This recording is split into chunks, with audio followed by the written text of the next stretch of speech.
What is going on, Raiders? Soda Dragon here. Welcome and hope you guys are doing well. So today I'm going to give you a budget Iron Twins stage 15 team that requires no resistance, no unkillable, no block damage, and no legendaries. Well, besides Scylla the Drakes, that is. But come on, guys. She's free and everyone can get her. So yes, we are using Geomancer as our main DPS, but do you have to use Geomancer? No, you don't. People are making comps without Geomancer. So yes, it is possible to beat this boss without Geomancer. But I'll save that for another video because yes, today we're using Geo because he clears the fastest. He is just the best choice for this boss, period. Now, we did previously have a guaranteed event for Geo, and hopefully we have one again, or at least we get a 10x for Geo. All right, guys, without further ado, here is your budget comp. And guys, check out the clear time. 3:07 is my fastest time with this particular team. Pretty good. Now, can you get faster clear times? Yes, you can if you had good reflex gear. If you have good, fast reflex gear on your Geo, you could probably cut this to a sub 2-minute time. Now, I don't. All I'm using for Geo is perception and speed gear, I think. We'll look at it in a second. But that's it. So all the really fast clear times you see, chances are they're using really fast reflex gear. So if you don't have it, don't worry. You can still do really good clear times like you see here. So what are the roles of these specific champs? Well, firstly, we know that Geo is our damage dealer. How? Through HP burn. He has a passive where he will reflect damage back to the boss if they are under an HP burn that he put on them. And yes, he's going to put them on. So we're going to get that reflected damage back against the boss. So that is our main source of DPS. Though I have multiple champs with War Master or Giant Slayer too. And that does help speed up the run. So if you can fit that in, fit in your Giant Slayer or your War Master. So what is Scylla of the Drakes doing specifically for the team? Well, firstly, she's healing. Secondly, she's going to pick people up, that is, revive people, especially when the boss is under 40% HP and starts to use his Doomsday Machine skill. It's a triple AoE that hits really hard, and it hits harder depending on how many Iron Brand debuffs you have on your champs. And for this team, we're going to have a lot. We're not avoiding those Iron Brand debuffs with resistance, which is the only way you can avoid them. We're not doing that. So definitely Scylla Drakes is going to pick people back up, especially when the boss is under 40% HP and starts using that Doomsday Machine. Now, what do you do with Scylla's A1? Well, it depends. Do you have a super duper tanky team and you have no problem surviving all the damage of this boss? Then you're going to make Scylla with low accuracy because you really don't need that decreased speed over A1. But are you having trouble with this boss? And really, that's what this team is for. People kind of having trouble with this boss. If you are, you need to slow the boss down. And how do you do that? With Scylla's A1, that decreased speed. The less turns the boss takes, the less he's going to hit you, and the less Iron Brand debuffs you're going to have, which will hurt you later down the line, as I mentioned. So it's up to you guys. If you're tanky enough, sure, don't put any accuracy on your Scylla. Don't land that A1 decreased speed. But if you're having trouble surviving, yes, put accuracy into your Scylla. Try to get that decreased speed off on the boss consistently. Now, another benefit of decreased speed on this boss is that when people are buffed on your team, and we have two champs that buff people on this team, we have Scylla Drakes and Doom Priest. When people are buffed on your team, the boss gets a turn meter boost if the boss is not under a decreased speed debuff. So that is another benefit of having that decreased speed against the boss, that he will not be buffed in his turn meter when your Scylla Drakes or your Doom Priest buffs people. Now, I know what some of you guys are saying. Wait a second, you have Geomancer. And that's not the way you're supposed to use Geomancer. You're not supposed to use Geomancer with a decreased speed debuff, because once you put that HP burn against the boss, you want the boss to take turns really quickly, because he's doing that self-damage to himself through that reflected damage. In fact, you put that HP burn against the boss and you buff your team while the boss does not have that decreased speed debuff. And the boss is going to get a lot of turn meter and take his turn really fast and hurt himself really fast. So that's the strategy that, yes, you can employ with Geomancer. But my question is, do you have the gear to tank all those hits in such a rapid succession? Maybe you do. If you do, that's fine. Speed the boss up. Don't put that decreased speed against the boss. Buff your team, make him go fast, make him hurt himself all the faster. But if you're struggling with this boss, which is really the people I'm concerned with, no, that's not a good strategy. Geomancer's HP burn reflect still works even if the boss runs a little bit slower. It still works. It's fine. You can run Geo with this HP burn and the reflect and decrease speed against the boss. It's fine. It will just take a little bit longer, but do you want to beat this boss or not? If you're struggling to beat this boss, if you're dying on this boss, then no, you don't want the fast Iron Twin strategy. You don't want that. you want the slow Iron Twins strategy. So it's up to you guys. Do you have the gear to tank all those hits? Sure, speed the boss up. Don't put that decreased speed on him.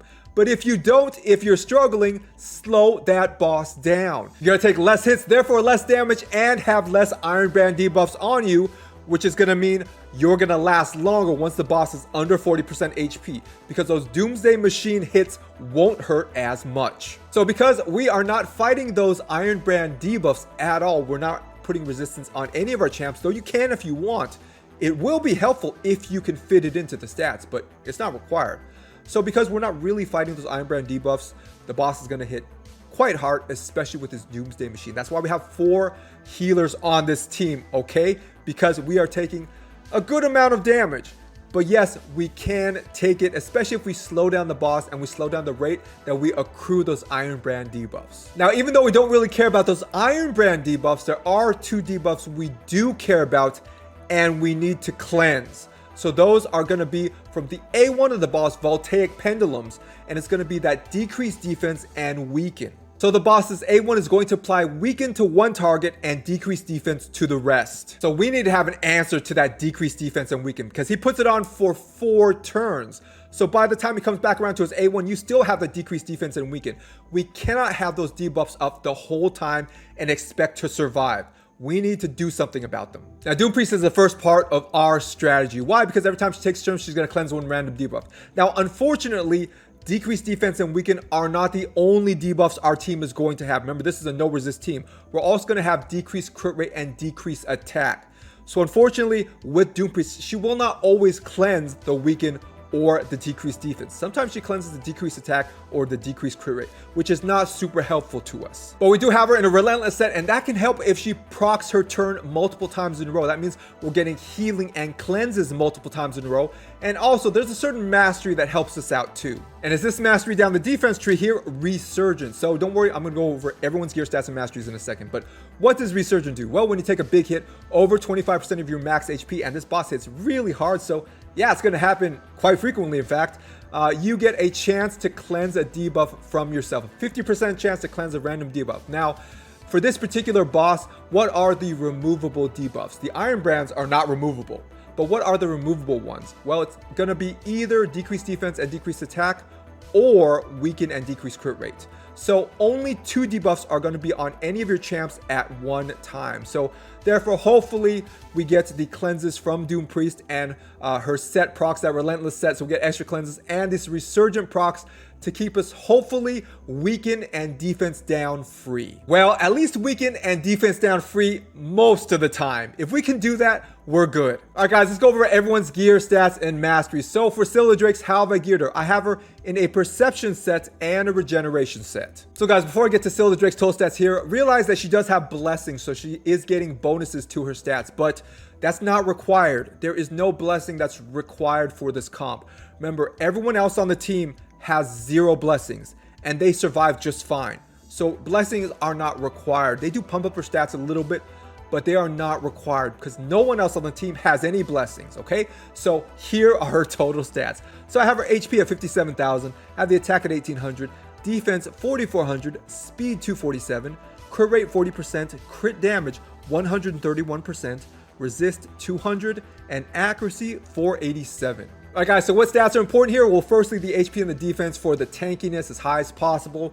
The speed, don't make her too slow because remember, we want her to land her A1 decreased speed, and the more turns you take, the more chances you get to land that. It doesn't have a 100% chance to land, so the more turns, the better. Now, as far as the accuracy, you see 487 here. That's pretty good for stage 15 to land that decreased speed most of the time. Enough, I'll put it that way. But if you're talking about someone like Geo, where you really want him to land that HP burn like 99% of the time, or whatever, 97% with that 3% failure rate, definitely you want to go for 550 or above. Try to shoot for there if you really want to land debuffs consistently on stage 15 of the Iron Twins. But you see, close to 500 works pretty well if you can fit that in. And once again, guys, if you have a really tanky team and you don't need to slow down the boss, then you don't need any accuracy. All right, guys, on to our masteries. So which are the most important ones? Well, we did talk about Resurgence, so we get a chance to cleanse a debuff just by taking a big hit. Another important one down the defense tree here is Retribution. So this is important to proc her A1 more often. So when Syl takes a hit over 25% of her max HP, she has a chance, 50%, to counterattack with that A1 with that decreased speed. That's what we want. So definitely this is good for her if you want to land that decreased speed on that A1, if it's important to or your comp. So down the support tree, the most important one is going to be Eagle Eye here for extra accuracy, but other important ones are firstly Master Hexer. So she has a 2-turn decreased speed on her A1, but with Master Hexer we potentially extend that to 3 turns. And as I mentioned, it doesn't have a 100% chance to land that decreased speed on her A1. So we want Sniper here to increase the chance by 5%. All right, guys, next up is going to be Geomancer. So how have I geared him? I have him in 2 perception sets and a speed set. Remember, guys, if you want the fastest clear times, you're going to put your Geo in a reflex set. But just in case you don't have a really good reflex set with good accuracy substats, don't worry, you can just use perception and speed sets like I have here. On to his total stats. So I have his HP at 62,000, I have the attack at 2,800, have the defense at 2,000, speed 254, crit rate 54%, crit damage 95%, resist 127, and accuracy 586. So important stats here are going to be firstly those tankiness stats, the HP and the defense, as high as possible. Now the speed is important. We want to take our turn with our Geo before the boss. If Geo is the fastest on our team, that's fine. We want to take that first turn before the boss, before he hits us, and apply that HP burn to him so we get that reflect damage going. So above 250, that's the speed that you want for your Iron Twins stage 15. Above 250 for your Geo. And accuracy, as we mentioned, if you really want to land debuffs consistently, you're looking at 550 or above. So here we see 586. Onto his mastery. So the most important ones, the ones we talked about, Resurgence, so we get those cleanses, and we do have Retribution here for that counterattack. Now we do have Sniper here for increasing the chances of landing that A1 decreased accuracy. So when the boss has decreased accuracy, we have a chance to resist his debuff. So that weaken, that decreased defense, the Iron Brand debuff, or the extension of the Iron Brand debuff, all of those can be resisted, and we have a chance if that boss has that decreased accuracy, even though our team is not high resist. So why not? It helps, okay? So Sniper is definitely a good one, and Master Hexer here for potentially extending the duration of all of Geo's debuffs by 1 turn. And of course, we do have Eagle Eye here for that increase in accuracy. All right, guys, next up on to Doom Priest. So how have I geared her? I have her in a Relentless set and an Immortal set. On to her total stats. So I have her HP at 63,000, I have the attack at 2,200, the defense at 2,900, speed 224, crit rate 47%, crit damage 122%, resist 140, and accuracy 199. So the only important stats here for Doom Priest are going to be 3 stats. So HP and defense for that tankiness and speed. She needs to take her turns quickly and frequently. How does this happen? Well, first with the set, that Relentless set, she can get extra turns, but just from her base speed too. You don't want a slow Relentless champ. That makes no sense. You want her to take her regular turns quickly. How do you do this? With speed. The faster she takes turns, the faster she can heal people with her passive and cleanse. That's the thing, cleanse off those debuffs. So don't make a slow Doom Priest even in Relentless gear. On to our masteries. So down the offense tree, we do have War Master, so we're getting bonus damage based off enemy max HP. This really helps to take down this boss faster when multiple champs have War Master or Giant Slayer. That enemy max HP damage helps a lot. So we also have down the defense tree here where we talked about Resurgent. We have that to cleanse. We also have Cycle of Revenge here. So when an ally takes a crit, she has a chance to get a turn meter boost, and the faster she takes her turns, the faster she heals and cleanses. And we also have Retribution here for hopefully proccing that A1 through the counterattack, and that A1 having that War Master proc. That's what we really want. All right, guys, on to the Vogoths. Now they're both geared similarly, so I'm just going to show you one of them. So how are they geared? They're geared in Immortal and Regeneration gear. On to his total stats. So I have his HP at 74,000, I have the attack at 1,500, I have the defense at 2,700, I have the speed at 218, the crit rate 54%, crit damage 93%, resist 157, and accuracy 325. So what are the most important stats for our Vogoth? Well, it's going to be firstly HP and defense. For the tankiness, we're going to have speed to get the healing from the sets. Those Immortal sets and those Regeneration sets require you to take turns to get the healing. If your Vogoth is too slow in Regeneration, or anybody is too slow in Regeneration or Immortal, They're not going to heal. So make them as fast as you can. Now, one option is with the accuracy. You can try to go for the accuracy to get that debuff extension working on his A1. So that's an option, but that is not required. Onto his masteries. So down the offense tree here, we do have Giant Slayer. So we're getting bonus damage based off enemy max HP. So this is a better choice if your champion has a triple hitting A1 to go Giant Slayer versus War Master. You have a better chance to get that bonus damage if they have a triple hitting or quad hitting A1. Now down the defense tree here, we do have the masteries Resurgent as we saw before, and we also have Retribution. All right, guys, onto the skill instructions. So for Geo, make sure to turn off this A2 here, Creeping Petrify, especially if he's in a reflex set. So this is real important for that reflex set cooling down skill. If he uses Creeping Petrify, the reflex set might proc on Creeping Petrify and not Quicksand Grasp, which is what you want, Quicksand Grasp. So especially in a reflex set, turn off that A2. But yes, for our build as well, turn off the A2 for Geo. Still, the Drakes, make sure to turn off her A2 here. Wing Beat Flurry doesn't do anything, but you can keep that revive on, obviously. Doom Priest, turn off her A2, and both of the Vogoths, make sure to turn off their A2s. So this team is full auto. Just click battle and come back in a few minutes and it should be done.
Alright guys, that is it for my no resistance, no block damage, no unkillable, no legendaries other than Syl, all affinities, Iron Twins 15 team. Hopefully this helped some of you out who have been struggling with the Iron Twins, and let me know what you think about it in the comments. Thanks for watching, and if you guys haven't yet, like, subscribe, and share. Turn on all notifications. Stay safe, and I'll see you guys in the next video.